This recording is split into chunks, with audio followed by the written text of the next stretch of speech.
Sir 'సాక్షి' టీవీలో రీసెంట్‌గా ఒక లైవ్ డిబేట్‌లో ఒక సీనియర్ జర్నలిస్ట్ అమరావతి పైన చేసిన కామెంట్స్ ఏవైతే ఉన్నాయో అవి చాలా వివాదాస్పదంగా మారిపోయాయి. అక్కడ ఆందోళన కూడా అమరావతి మహిళల నుంచి అయితే చేస్తున్నారు. ఇది పొలిటికల్‌గా కూడా అటు జగన్మోహన్ రెడ్డి గారి పైన తీవ్ర స్థాయిలో టీడీపీ వాళ్ళు కూడా విమర్శలు చేస్తున్నారు. ఆ వారైతే నడుస్తుంది.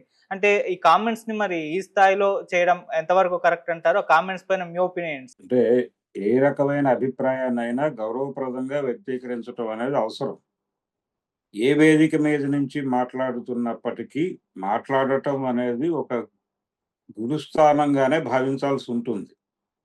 భావించినప్పుడు అక్కడ మీరు ఒపీనియన్ అంటే మీ వ్యక్తీకరణలో మీరు వాడేటువంటి భాష దుర్మార్గమైన భాష వాడితే ఖచ్చితంగా అది చాలా మందిని ఇబ్బంది పెట్టడం మాత్రమే గాదు, వీళ్ళు ఏ ప్రయోజనాల కోసమైతే మాట్లాడుతున్నారో, ఆ ప్రయోజనాలు గూడా నెరవేరవు. నెరవేరకపోగా ఆ సబ్జెక్ట్ సైడ్ ట్రాక్ అయిపోయి, ఇంకేదో ముందుకొచ్చేస్తుంది. అందుకని ఎప్పుడైనా సరే క్రిటిసిజం అనేది సూటిగా ఉండాలి. సూటిగా గౌరవప్రదంగా ఉండాలి. గౌరవప్రదమైనటువంటి భాషలో ఉండాలి. కన్విన్సింగ్‌గా ఉండాలి. ఎక్కువ మంది మీ ఆర్గ్యుమెంట్ వినేలాగా ఉండాలి. అలా లేకుండా మీరు ఆవేశంగా ఏది మాట్లాడినా ఇబ్బందికరంగా మారేటువంటి పరిస్థితి ఉంటుంది. ఇది టీవీ డిబేట్‌ల్లో పాల్గొనేవాళ్ళు, ఇతర ఆర్గ్యుమెంట్స్‌లో అది రాతపూర్వకమైన ఆర్గ్యుమెంట్ అయినప్పటికీ, మీరు రాసేటప్పుడు చాలా గౌరవప్రదంగానే రాయాలి. మాట్లాడేటప్పుడు కూడా గౌరవప్రదంగానే మాట్లాడాలి. అది మీరి ఎప్పుడైతే ఇలాంటి అబ్యూజ్ లాంగ్వేజ్ వాడతారో అది ఇబ్బందికరంగా మారుతుంది. మీరు చెప్పాలని మీ ఉద్దేశాలు, మీ లక్ష్యాలు కూడా నెరవేరవు.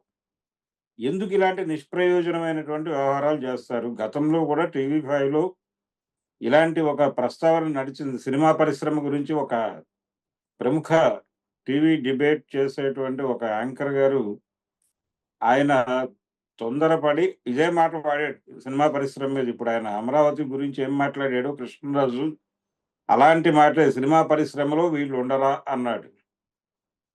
అది ప్రమాదకరమైనటువంటి సందర్భం. సినిమా పరిశ్రమ చాలా ఆహ్, నెగెటివ్‌గా రియాక్ట్ అయినప్పటికీ కొంత పద్ధతిగా నడిచింది.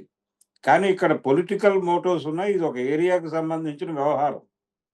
ఆ ఏరియాకి సంబంధించిన వ్యవహారం అయినప్పుడు చాలామంది విస్తృతంగా ఆ ప్రాంతంలో ఉండేవాళ్ళు దీన్ని పొలిటికల్ ప్రోగ్రామ్‌గా అవతల వాళ్ళు మార్చేస్తారు. అవతల పార్టీ ఎదురు చూస్తోంది ఇలాంటి మాటల కోసం. అంటే వైఎస్ఆర్‌సీపీ అనేది ఇప్పుడు 'సాక్షి' అనేది వైఎస్ఆర్‌సీపీ పత్రిక. లేకపోతే ఛానల్. అయినప్పుడు అక్కడ ఆ వేదిక మీద వ్యక్తీకరణ పొందేటువంటి భావాలది ఛానల్‌లో అయినా, పేపర్‌లో అయినా. వాటిని చాలా నిశితంగా పరిశీలిస్తారు అవతల వాళ్ళు. పరిశీలించి దాని మీద దాడులు జరుగుతాయి ఖచ్చితంగా.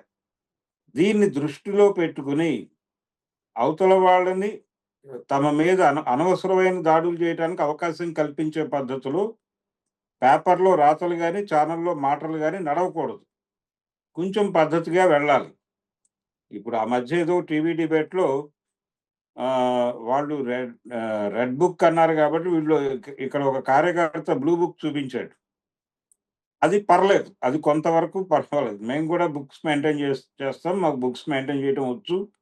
మేము బ్లూ బుక్ అని చెప్పేసి ఒక బ్లూ బుక్ చూపించాడాయన లైవ్ డిబేట్‌లోని. అది పర్లేదు. కొంచెం రీజనబుల్. ఇది ఈ ఈ పద్ధతిలో మాట్లాడటం కృష్ణరాజు గారు మాట్లాడటం అనేది మాత్రం ఇబ్బందికరమే. ఇబ్బందికరం. వాళ్ళ లక్ష్యము నెరవేరదు. రెండోది ఇప్పుడు పరిస్థితి ఎలా తయారైందంటే, రాజధాని విషయంలో మీకు డిఫరెంట్ ఒపీనియన్ ఉంది. 3 రాజధానులు అనే ప్రకటన చేసిన తర్వాత 3 రాజధానులకు సంబంధించినటువంటి కార్యాచరణని వేగంగా అమలు చేయటంలో విఫలమయ్యారు. దానికి రాజ్యాంగబద్ధత సాధించటంలో విఫలమయ్యారు. అలాగే పై స్థాయిలో ఆమోదాలు తీసుకురావటంలోనూ వైఫల్యం చెందారు. దాంతో కొత్త ప్రభుత్వం వచ్చి మిమ్మల్ని అంటే మిమ్మల్ని విలన్లుగా చూపించి, జనాలను విక్టిమ్‌లుగా చూపించి, ఈ ప్రజలందరి ఆశయాల్ని వీళ్ళు నాశనం చేశారు అన్న పద్ధతిలో ప్రొజెక్ట్ చేయటం జరుగుతోంది.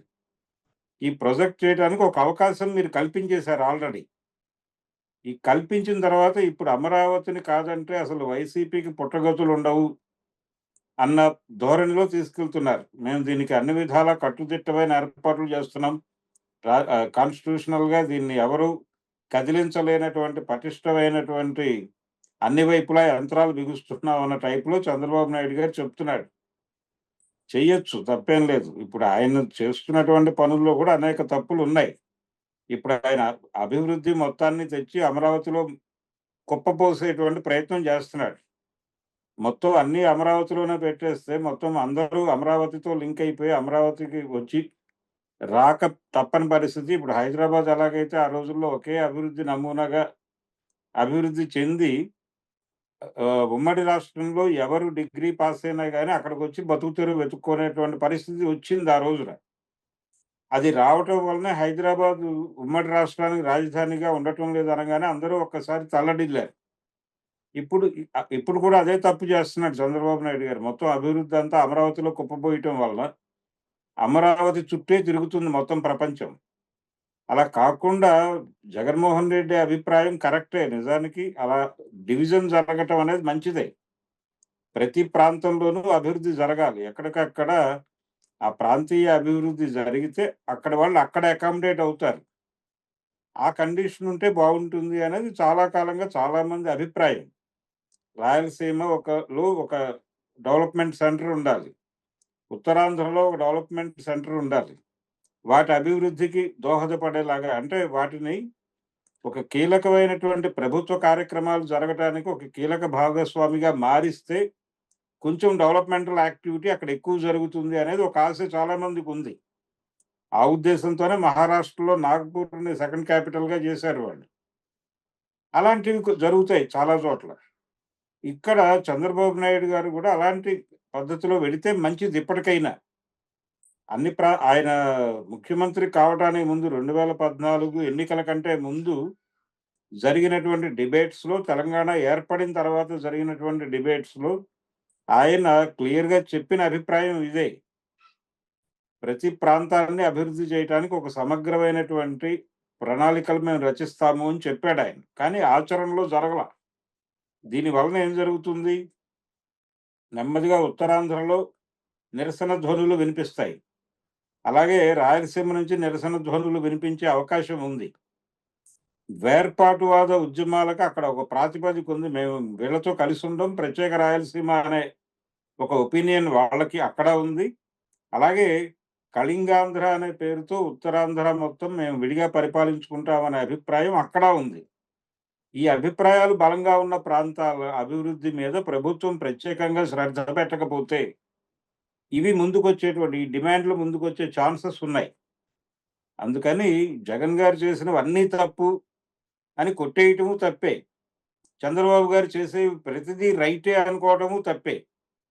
అలాగే ఈ టీవీ డిస్కషన్స్‌లో మాట్లాడేటప్పుడు మీరు వాడే భాష గౌరవప్రదంగా ఉండాలి.